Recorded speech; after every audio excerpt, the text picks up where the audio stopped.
Hey, it's Sonia, and welcome to the Smarta Podcast.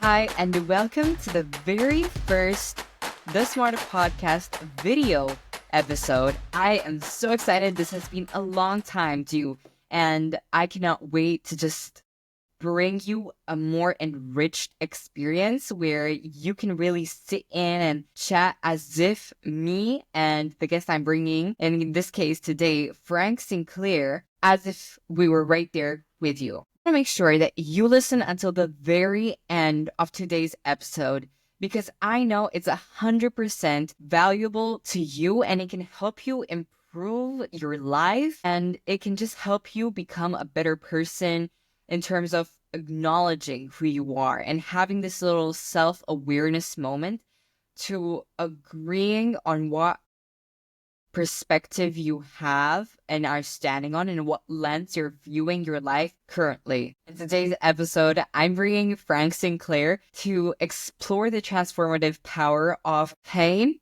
and the essential ingredients to transforming your life. Frank will share his transformative advice that can assure you have an impact on you and his incredible journey from being in the Airforce to being homeless to becoming a beacon of hope for others, including you. Right before I introduce you who Frank is, I'm going to share a quote that I absolutely love, which is the greatest leaders read at least 25 books a year. And that if you don't want to be part of the 83% of entrepreneurs that start their journey into this world of business on their own and fail in less than 5 years, then you should pay attention to hope, which is the key to moving through life. And Frank believes that with hope, you can engage intellectually and emotionally. So let's find out a little bit about who today's guest is. Frank Sinclair is a life and empowerment coach, business consultant, a keynote speaker, and author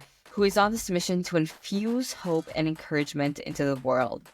With a deep passion for helping individuals reclaim their dreams and build achievable plans for success, Frank has made a lasting impact in Colorado Springs and beyond.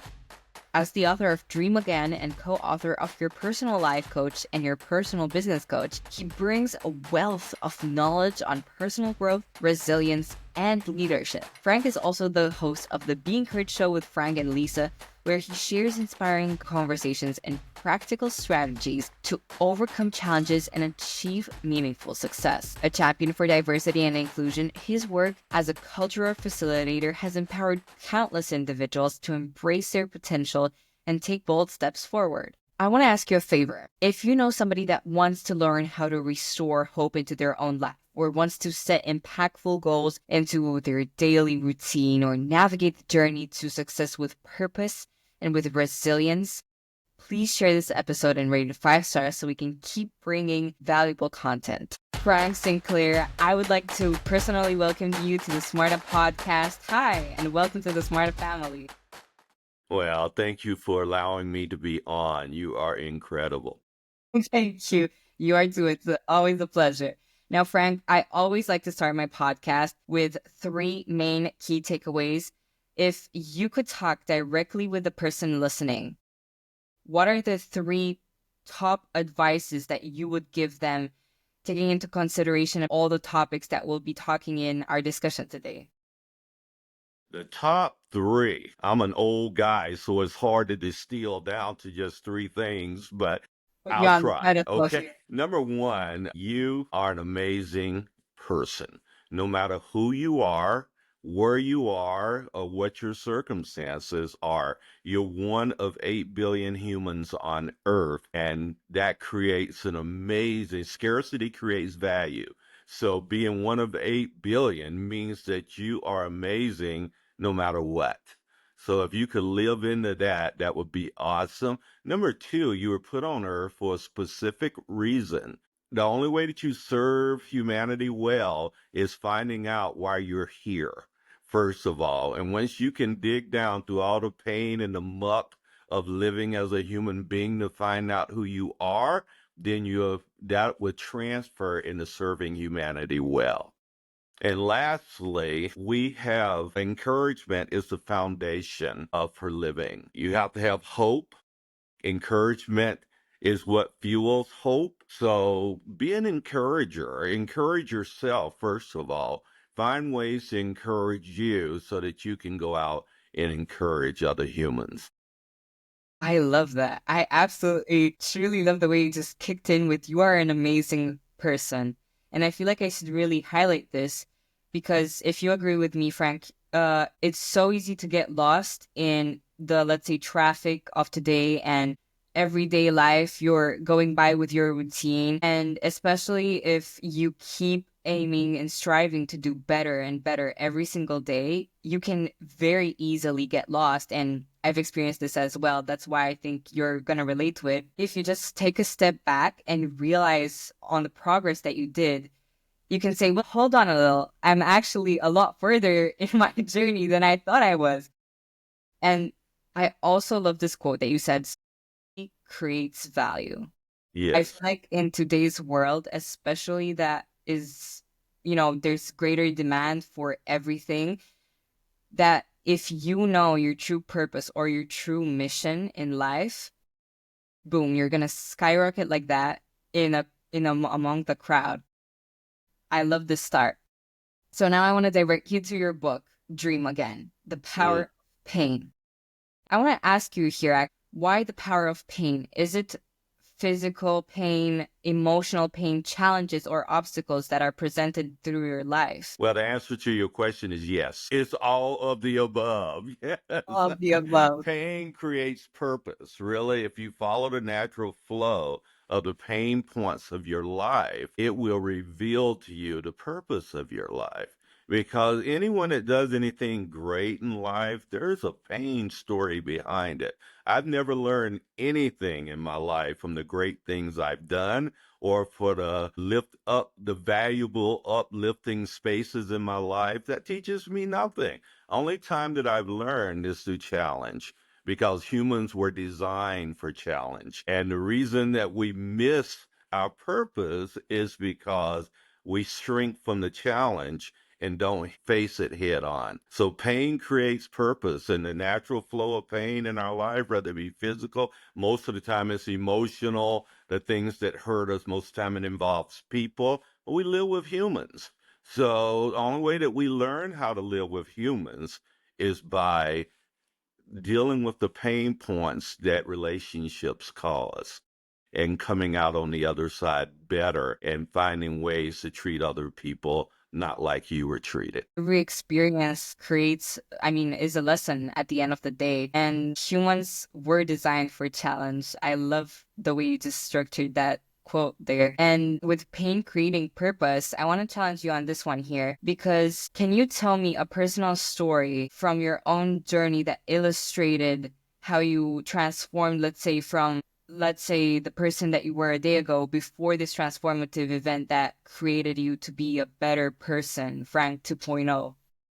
Absolutely. You know, as a young man, I was pretty arrogant and I was very, very self-centered. Everything was about me. How did everything work out for me? And when I sabotaged my military career in my life, and I ended up as 26 years old as a homeless guy in the streets here in Colorado Springs, that was a transformative time because it humbled me to a great, great degree. So all of the pride and arrogance was taken away. And suddenly I realized that I had nothing. And oftentimes I felt like I was nothing in the midst of that. So once someone came by and showed me some value and worth and took me home with them about 6 months into my homelessness, that really showed that how badly I need other people. And there's no such thing as trying to pull yourself up by your own bootstraps or do this thing alone. But just the voice of one other human that says, you know what? I can look beyond the obvious of you being a dirty, unkempt, unwashed, homeless man into something deeper that I can see inside of you. And I translated to hope. And I swore From that time on, I would look at every other human differently. And that's quite the story. I remember, as I told you before we got on the recording, that I watched the YouTube video on your website, and I was truly touched by the story that you had to say. And you talk about how pain is not just something that can be avoided, but rather that's something that can direct us towards our purpose. I want to ask you now here to go deeper into what you just shared with me because you lightly touched on it. What was the moment in your life where you realized your purpose?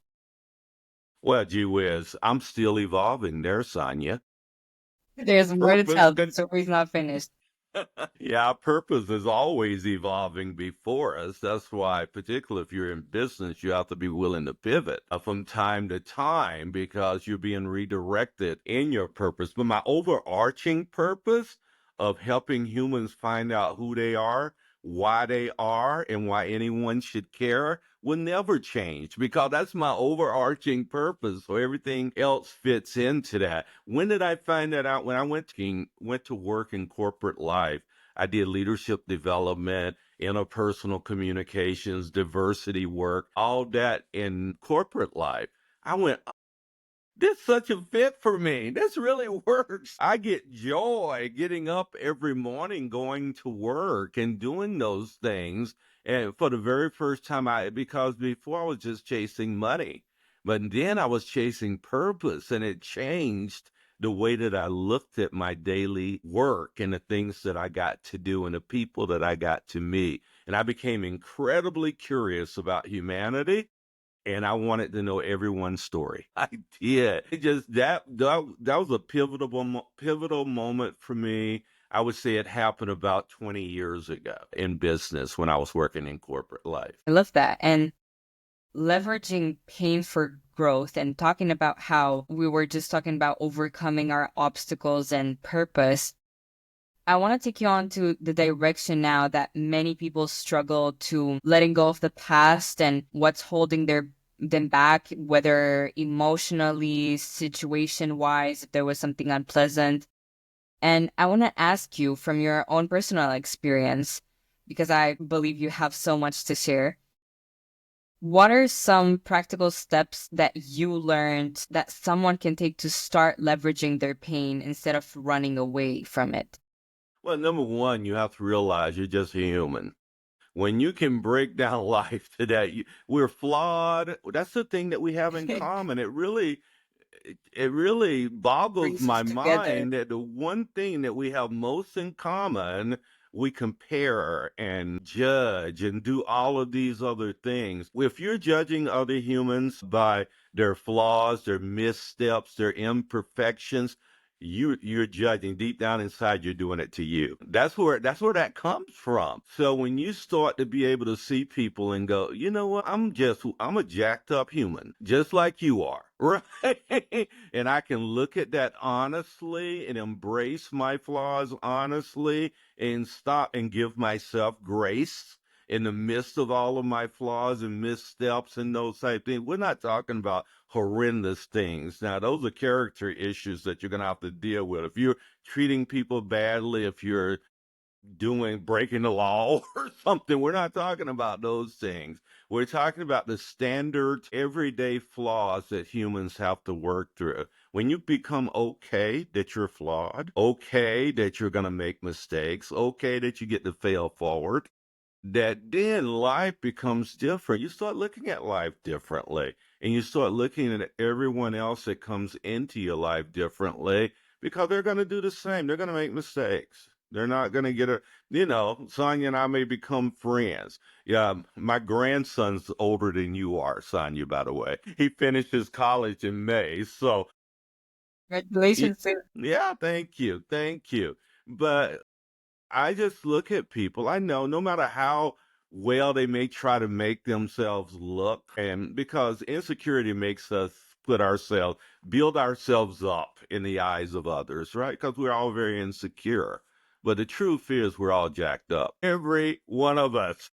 And if we can embrace that, we start seeing humanity rightly and we start loving people instead of judging people. Yeah. And you were talking about how here everyone can judge. It's in our humanly nature.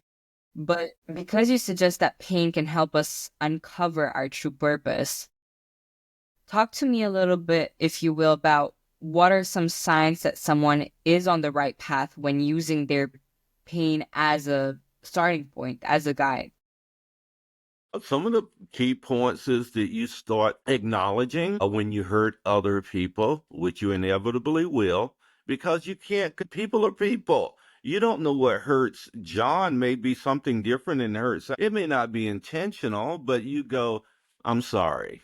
And you start recognizing those things and you're very quick willing to ask for forgiveness in those spaces, sometimes even when it's not even your fault, because the other person's too hurt to be able to do it. You take the initiative and still go say, you know what, if I said anything or I've done anything that hurts you, would you please forgive me? Because I want our relationship to be good. I want to be the greatest help to you as possible. And when we have these mental gymnastics going on with one another, then we have a very difficult time seeing each other. And people that are unseen are people that are unhelped. So you have to see people. I mean, fully see them, not just physically, but deeply, who they are, where their hearts are coming from, their minds, and the wonder that they are in life. And you start seeing people that way, things really begin to change for you because you're not carrying all the burdens of all those unhealed relationships and all the things that put the roadblocks in front of us to keep us from being the best person that we can be. And that is true. That is true. I find myself so often, let's say, because it's in my first nature to use that first impression and perhaps judge a person. But then I go, hold on a minute, Sonia, you're better than this. I'm jacked. Let's. You're And jacked up. I'm jacked up. And I take a moment to myself and think, well, hold on. The person that did this to me, why did they make me feel like this in the first place? Is it because of something that I did? Is it from my, let's say, behavior, the way I've been acting, or is it from them? And just taking a step back from these relationships can actually make you realize, at least over the little time compared to you that I've been shifting through relationships, tell me how in some relationships I was the smaller person. I didn't realize that it was my behavior that influenced us to shift apart, to shift away. And then in others, I was trying to initiate that understanding, deeper level, deeper connection that actually we both have to step away, say, apologize and come back. And actually that strengthens relationships, in my opinion.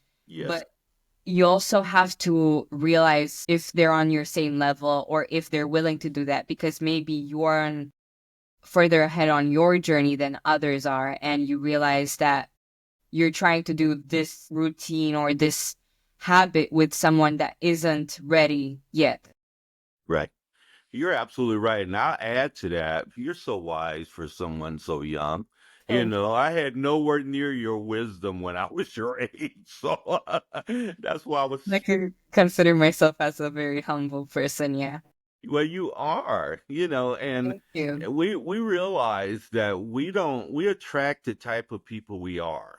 We don't attract the people we want to be, right? So if you keep having people whose pain and is so hard for them to overcome, I'm not saying we shouldn't have empathy, but we got a life to live. We have something to add to this world. If we get bogged down in our whole tribe are really messed up and can't get past the hurts and pains and unforgiveness, then there's something in you that's attracting those type of people into your life. It's funny because all my kids are married now, but my one daughter, she always attracted guys that were not really good for her, right? Not really good. And until she started dealing with her own heart and the things that were inside of her, that attracted these kind of people into her life. Now she has a really great relationship because she became humble enough to deal with her own stuff. Mm-hmm. Mm-hmm. And And it, yeah, I really, sorry to interrupt here. I really see myself in what you say now because I think, especially through this transition from, let's say, childhood to teenagehood, as you were saying, it was her transition from seeing things with her own heart that made me feel as well when, let's say, I started seeing the world of, relationships that actually, while it might be fun to, let's say, explore people that deep down that are not right for you, it's always a mind heart battle that I think, to me at least, until I finally started honing down my knowledge from the self-help books that luckily my mom introduced me to, and I started getting the bigger picture that I have to look forward into the future to see really if I'm wasting my time here really at the end of the day, or if I'm dealing with some stuff, which is why I feel entertained if, let's say, I'm choosing the right or wrong person. And this can be also in romantic relationships, but more yes, so in friendships as well. yes. And so here I want to take you on practical takeaways, habits, routines. I really love simplifying it down to something that I can go away tomorrow and implement in my routine that will, let's say, instantly improve the life that I'm having. So you have this saying where you believe that hope is the key to moving through life. And if someone lost hope, then they are not engaging intellectually. So if the person listening right now feels like they have lost hope, especially in my opinion, the most important thing, their dream, what is one action they can take today to start dreaming again? One action they can take today to begin dreaming again. We always talk about gratitude and having a gratitude journal. I think there's no replacement for that. We need to be daily write down things we're grateful for. What I do, I get up every morning at 5 o'clock a.m. Colorado time. I know that's early. I can see it on your face, young lady. Yeah, I'm not the morning bird. I do, and I post 8 encouraging posts every morning. And people say, "Oh, Frank, that's so awesome. Thank you for doing that for us." Well, the truth is, I'm doing it for me, and other people get the benefit of it. By posting those, I'm setting my mindset in a space where I'm already positive walking out the door. And the people I'm running to, I am set. I'm going to see them. I mean, really see them. And and the joy of the hopefulness of those practices just blossoms out everywhere I go. If you say, "Oh, you're always so happy. Why are you always?" Well, there's so much to be happy about, right?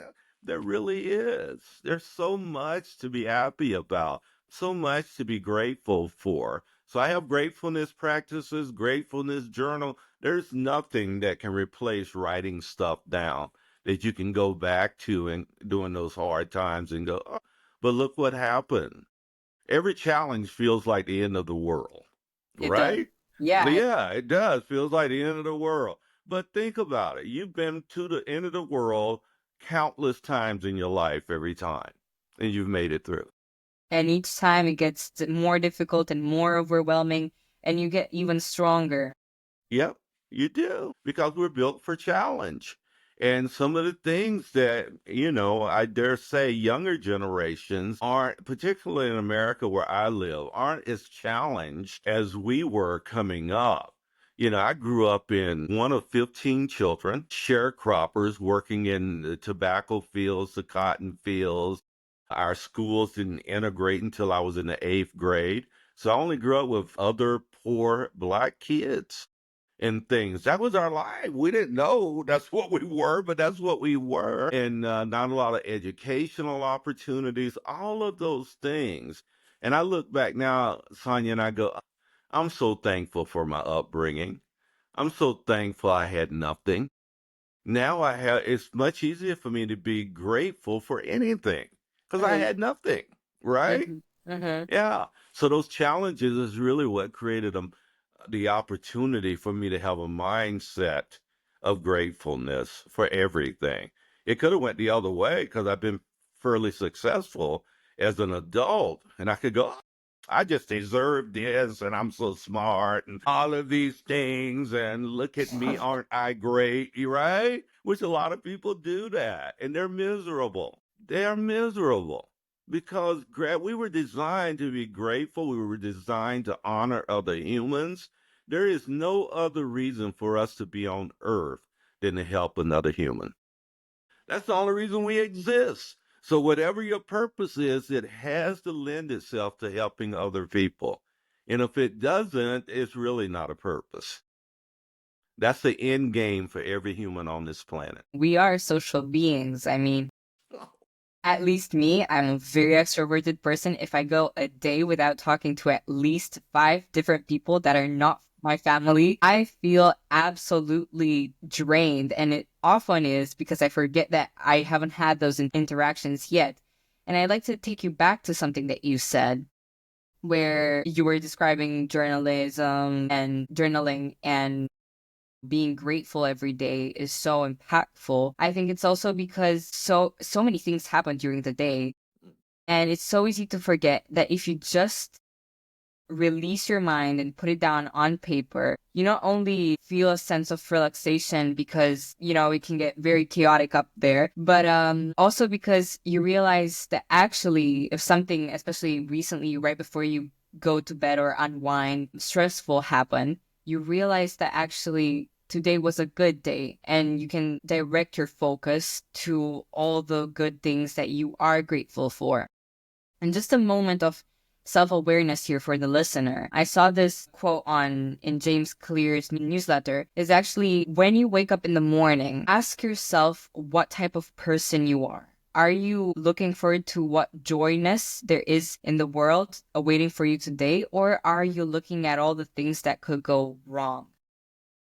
I don't know what type of person you are, Frank, but from what you've been telling me, I think that we both categorize into this, what are the joys of today, in today's day. I want to take you from this to your next book that you co-authored, which is Your Personal Business Coach, Navigating Business Success. This has a more, let's say, corporate world to its shift.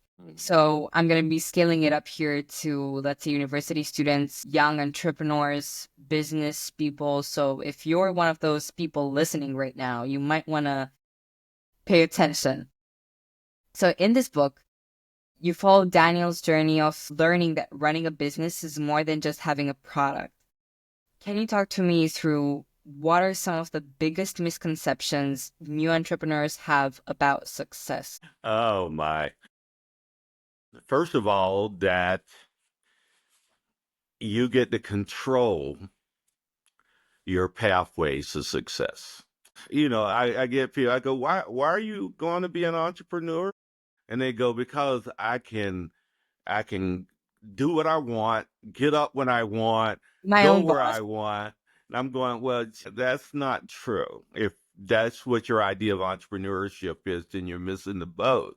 Because now you got a check, you work 40 hours, if you do that many, and you get a check, it doesn't bounce, and you get to feed your family. Now you might work 100 hours in a week without any guarantee of a check at all, right? Particularly while you're building it. One thing that I tell all entrepreneurs is this, Sonia, is that the space of entrepreneurship is incredibly hard, and it should be hard because it's going to eliminate those that can't, and it's going to celebrate those that can. And that's the best outcome for everyone. Because if you can't, then you need to go do what you can do. Stop idealizing the space of entrepreneurship and making it something that it's not and being frustrated and putting your family and your life in jeopardy. But if you can, you create space for other human beings. You make a pathway for other people.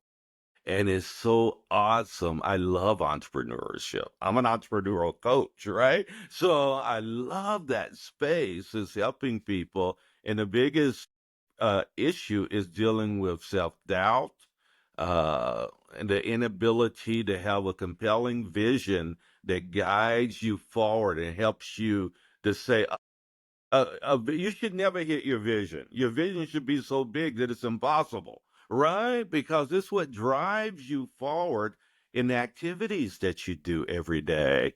A great mission and also some splendid core values, which are the banks around your rivers that keeps your river flowing, right? Those are what your core values are. And if you don't have banks around your river, then you got a puddle.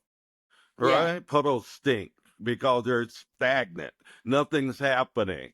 So you have to have great core values that you won't jeopardize or violate for anyone. And those core values make up who you are as a person. If you would Yes. change them to alternate, or let's say to change it for the person that you're talking to, then who are you really? I mean, it's more of a question of knowing yourself. And I love absolutely how the passion that you have towards entrepreneurship just seep through. And I want to take you back to a quote that you said, that entrepreneurship, let's say, eliminates the people that can't do it, and Mhm. congratulate those that can. Celebrate those. Celebrates those that can. Absolutely. Yeah, yeah. And congratulations. That's a great word as well. It's not self-congratulatory. It's that uh, community congratulates you, right? And the biggest congratulations you can get is that you have helped to move other people forward. You've added something to humanity. And that's the deal. You need to find the gaps. What is entrepreneurship? It's finding the gaps that aren't happening and creating something to make it happen. So, and doing it within the purview or within your style, your abilities, and all of the things that you bring to the table. As Sonia was saying, like, know yourself. You have to know yourself in this space because entrepreneurship isn't designed for everyone. 80, over 83% fail to make it 5 years. Right, that tells you this is a very, very difficult, discouraging, and often lonely space of entrepreneurship.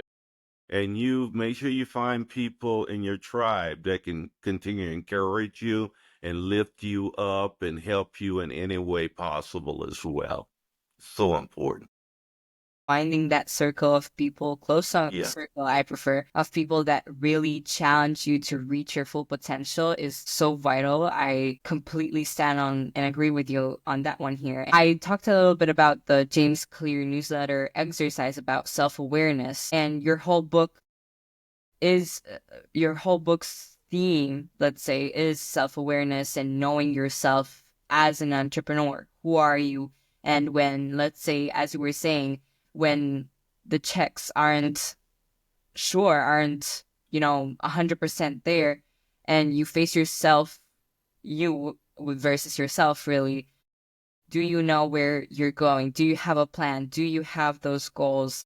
It really is I think one of the most purest forms of getting to know yourself, and especially in this challenging world of work, of business. So I have this question for you now, which is, why is it so important for business owners to understand themselves before trying to grow their business? Because it's an indicator of the possibilities of reaching whatever goals it is that you want to reach. Knowing yourself, because my word, if you don't know yourself, how can you really positively go? You say, oh, I got this great idea. And most entrepreneurs do that. They have great ideas, but they don't think about all the things that are involved in entrepreneurship outside of your great idea, right? So by knowing yourself, you know whether you have the capacity to be able to integrate yourself in all of the challenges that come, that you know when to onboard someone, that you know when to hire someone, that you know how to handle finances well, right? So that you Very don't well. yeah, yeah, all of those things that come with this space are very difficult. You mentioned James Clear, Atomic Habits, and if you pick up that book, it's a bestseller for a reason, right? Great, great, great, great book. So pick that up. I would definitely recommend. You know, the greatest leaders in the world are people that read at least 25 books a year. It's Greatest been leaders in the quantified. Yeah. Yeah, read at at least. least 25 books a year. I have 6,000 volumes in my personal library. One of the great things that keep me focused is that I am a constant and a continual learner. Self-improvement is really at the top of my list and never thinking that I've arrived. I'm with you on that 100% here. And I just want to repeat this, let's say, fact that you said, because I feel it's so, so important. And I will never back down for reinforcing the importance and the passion that I have for reading, in particular, self help, business, personal growth books. Some of the greatest leaders in the world read at least 25 books a year. Yep, Did I get that right? you Because I did. want the listener to just let that sink in for a moment, because it's so easy in today's world to just go, why do I need books? There's all of these motivational let's say videos on YouTube that you can find. And I will always place emphasis that it's never the same thing. You need to get your hands on a book that is for your own enriching your life and really getting to know yourself as a person. Yes, it can be a little intimidating, but I feel like the absolute knowledge that I learn is so enriching, and I would recommend it to everybody. And I get a little, let's say, short-sighted when people tell me that they don't read, and I instantly form this block with a person and try to motivate them, because there's so much value that books hold, especially these ones that are meant to help you, because they've been written for a reason. Yep. The person that wrote a story, or these life changing really routines, was because they had this issue that they overcame and they didn't find it on the bookshelf and they wrote it themselves. They, as you said, Frank, became a bestseller for a reason. Yep. Yep. And you said that you were an entrepreneur coach earlier on, so let's talk about coaching and mentorship now. You collaborated with other business coaches in the book. What is the biggest lesson here that you've learned from working with them and other business mentors? Well, first of all, that the process of moving forward is a collaborative process, not a competitive process, right? And then there's other people that bring things to the table that I could never bring. I'm not a fit for everyone. If I was, I'd be everyone's coach, right? So I'm not.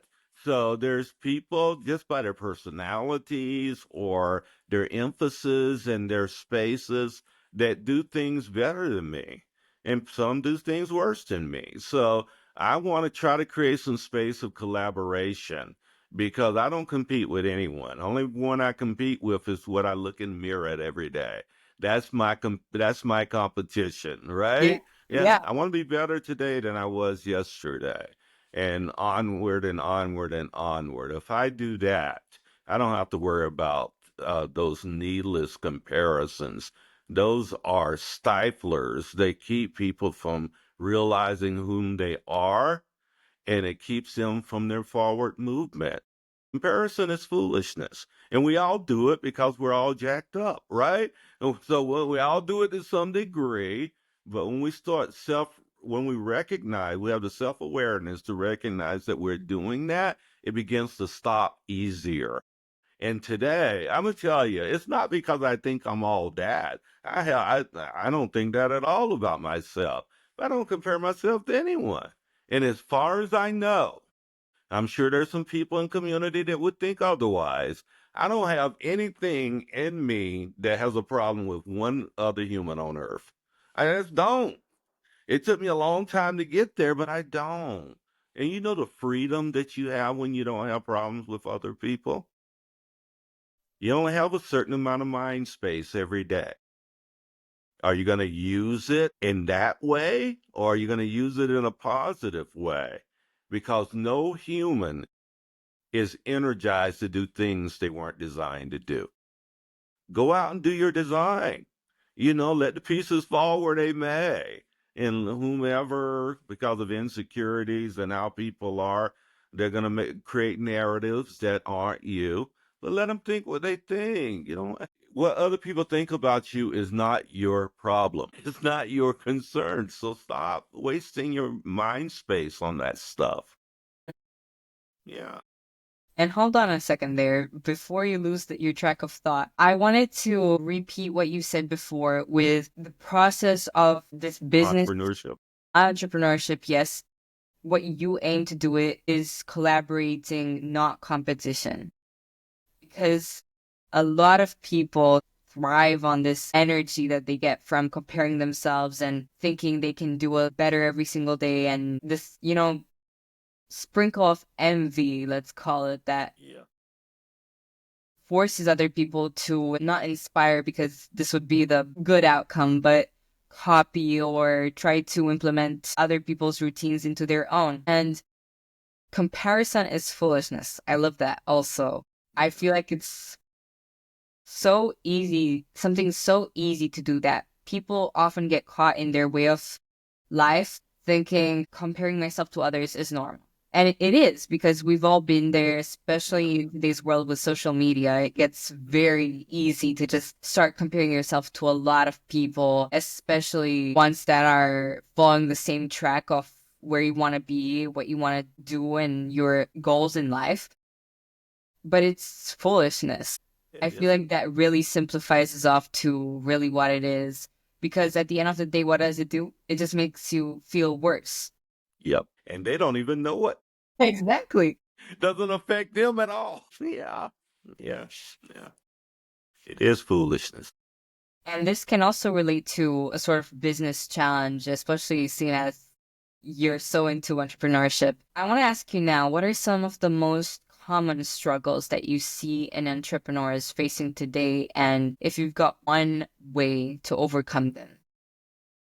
I don't know if there's one way, There's Sonia. no, that's all. Thanks thanks for framing it, trying to make it simplistic, but it isn't. It's almost as complicated as humanity is. We are complicated, right? So it's so difficult. You can get into some psychological things, all of the things that make and form whom we are. So I can say common challenges, though. Common challenges is not preparing yourself financially for entrepreneurship. So once again, comparing, so we'll throw that out as well. Those are common challenges as well. Comparing ourselves because our offering may be similar to someone else's and et cetera, et cetera. If you can get that off the table, you can do fairly well. If prepare yourself financially for this journey, knowing that there is a great chance that the first 1 year to 18 months you may make nothing. I mean, really, that is so common, particularly in a business culture like where I live, which is a relational culture where people have to get to know you, your brand, etc. It takes a while. It does. So preparing yourself psychologically and preparing yourself relationally for the journey. Yeah. You're fading a little bit. You're back. Okay, good. I'm not ready just yet with you. Uh, and now let's talk about taking action. Because let's say this person wants to become an entrepreneur, they're straight out of university, saved up, they're somewhat prepared financially, and they figured out, let's say, a magic solution to stop comparing themselves to others. Your book encourages readers to take action at the end of each chapter. So what is one of your favorite actionable steps that business owners, especially younger ones, let's say that just finished university, can take today to set themselves up for, despite that 1 to 18 months worth of struggle, long-term success? A mentorship. Mentorship. That's an actionable mentorship. I can't, even in my old age, I have a mentor. Today, I've always had that, right? I think every coach should have a coach, right? Otherwise, I mean, that doesn't, even resonate to make sense to me, that you wouldn't, right? Either that or you think you've arrived at some special place or etc. So I don't know. Even if you don't have the finances to engage a coach formally, you need to get some people in your life, some mentors, some people that have walked through some things to help you. The worst thing for a college person coming out of college, they've gotten theoretical knowledge about things, but they don't have very much practical knowledge. They hadn't walked through anything, right? So you better get someone who has already walked through stuff and be humble enough to listen and to receive the advice from other people. If you do that all through your life, if you stay curious, because there's only two places a person can end up in life. They're either curious or they're cynical. You'll be one or the other relationally. So create a space of curiosity about other people and about processes and about business. And I promise you, it'll lead you to on the road that you want to be on. There's really nothing I need to add to that. You're either curious or cynical, and be the former, not the Yes. latter, not the former. Now, since we reached a point where I feel like I'm very satisfied with the knowledge that you've shared with me and the listener, I want to take you in on some traditions that we have here on the Smart Podcast. Ever since this person suggested I include this question, there wasn't an episode that didn't include this question. And so this is, what are two books that you consider that completely transformed your life or your perception of thinking? Well, I would think number one was Emotional Intelligence by Daniel Goleman. Totally changed because it was something that I was thinking about. I was on the ground floor when Goldman unwrapped the possibility of emotional intelligence and how he's proven that it's much more important than IQ. And so that's probably was a seminal book in my life that changed the way that I thought. And the leadership work by Maxwell. John Maxwell's, I know I have all of John Maxwell's books, by the way. Yeah, so trying to pick one is hard, but I think I can't really remember the title. I'm kind of embarrassed by that because first one, I think 21 Lessons of Leadership, something right. I know the number 21 is in the book, but it really helped me to establish the blueprint and a foundational principles around leadership and how I view leadership. So those are probably two. And can I throw a third one in? Right, yeah. Okay.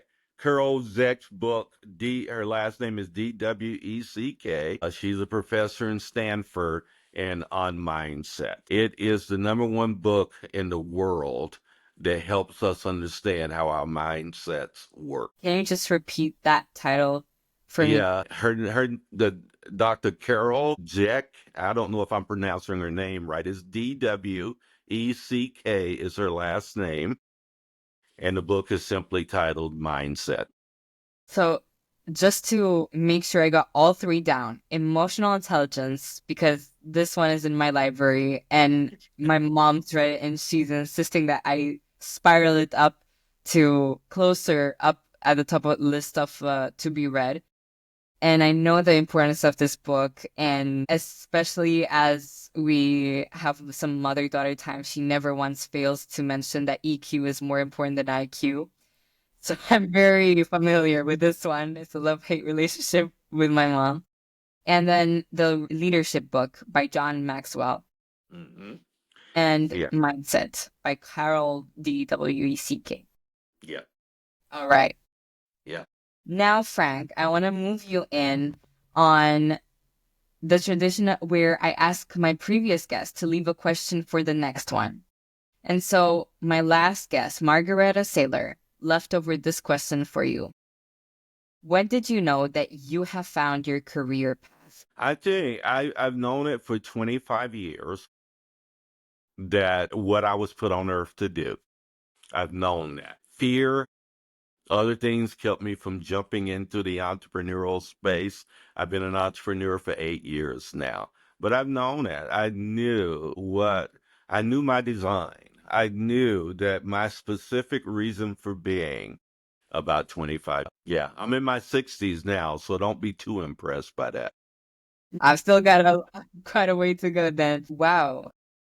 Can I go deeper and ask you what point in your life was it then 25 years ago? Was it when you took up a new job as perhaps chief encouragement officer or Like 25 years ago, I was in corporate life 25 years ago.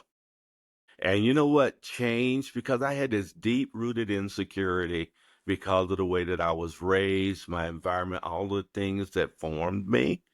So there was a CEO of a company called Deluxe. We used to print checks back when checks were a thing and do those things.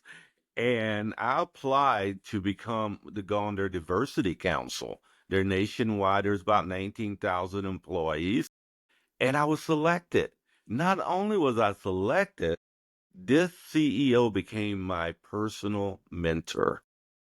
And he began to instill confidence in me that what I was bringing to the table was valuable. Who I was valuable. And to have someone at that level look at me that way totally changed my identity crisis that I was in back during that time. And it made me understand, you know what? I was put here for a purpose. I do help people and I can help people. And I've been on a journey since that time to validate his confidence in me. I think it's so important to what you said there that especially people that you would, let's say, be most intimidated by, the ones in the top roles remain not only humble, but the ones that have success are often the ones that make every person in the room feel heard, feel seen, and that's where you build that culture in a business that makes it successful organically, not overnight success. That's a business that you want to keep being part of. And so often, I think also, like you said, it can really have a moment of clarifying in a person where you say, maybe he's right. And then you start your whole life is seen through this other lens of, I can do it. And from that point on, you just get better and better. Yes. So, Frank, I started off the episode by you talking with the listener. Let's end it in the same way. So if you could talk directly with the listener, what parting advice would you leave them with? Get on the journey of self-discovery is the advice. Get on that journey. It's hard. It really is because oftentimes you have to look back to be able to see clearly forward, right? We're not talking about looking back so you can dig up stuff just for the sake of digging, but looking back to see the pathways that you've chosen, the decisions that you've made, whether they've been good, bad, or indifferent, and watch how it helps you to unlock your way forward. It is amazing. Really, if you look and see the parallels in your life and the things that you've done, the things that you've enjoyed, the things that you have not, et cetera, people that you've been involved with, once you get on a pathway of self-discovery, then humanity becomes clearer to you and you find out why you were here and what you add to this big old ball we call Earth. Yes, I love that. I think that's the best parting advice I've ever heard, and I completely love it. And I wish you all the best, truly, to whatever new stuff you have coming in the future. And it was an honor sitting down and chatting with you and just having an ounce of your knowledge in this 1 hour conversation. And I think the listener, if they're feeling half of what I'm feeling right now, is going to be so empowered and motivated to just go on and do it, find their purpose, do the things that they love. And I'd like to thank you for being on the Smarter Podcast, Frank. It's truly been a pleasure. Well, the pleasure's mine. You are setting new standards and new grounds of what young people can do around the world. I am so proud of you, my friend. I really am. You are incredible. And if anyone's listening, if I have any ounce of influence on your future decisions, make sure that you do whatever you can to amplify this young lady's message and help her bring these messages to the world. Thank you so much, Sonia. I think I'm almost shedding a tear. That truly means so much for me. Thank you so much, Frank. Bye-bye. Bye. I don't know about you, but I absolutely died for that episode. I really enjoyed it to my full, to my best. And I just wanted to take some keynotes, key themes, and quotes that I loved from Frank during this episode, just as a reminder as you almost put your phone away and I see you again in the next 2 weeks. Really think about these 3 things that he shared at the very start of the episode. You are an amazing person. Scarcity creates value. Find your purpose or your mission, and encouragement is the foundation for living. Humans are designed for challenge. So the next time you're afraid that you're going to take an opportunity that seems too grand, too intimidating, too overwhelming for you, just remember that pain creates purpose. You're going to be stronger once you overcome that obstacle, and you're going to evolve as a person. And these 2 main ideas, that one, comparison is foolishness. I want to really emphasize this point here, especially as I said in the podcast, in today's world where we scroll really on social media. Remember that comparison is foolishness, and I'll leave you with that. And the second thing is that if you didn't catch a hold of Frank Sinclair's personal recommendations of the 2 books that he says transformed his life, I'm going to mention them here. Number 1, Emotional Intelligence. Number 2, The Leadership Book by John Maxwell. And number 3, Mindset, which is a bonus. And you can find all 3 linked down below in the episode description if you want to purchase them and transform your life. Thank you for listening on the Smarter Podcast. And if nobody tells you this today, I want to be the first that tells you I believe in your ability to create the life of your dreams and finally take a hold of your true potential. Thank you, and I'll see you in the next 2 weeks. Bye-bye.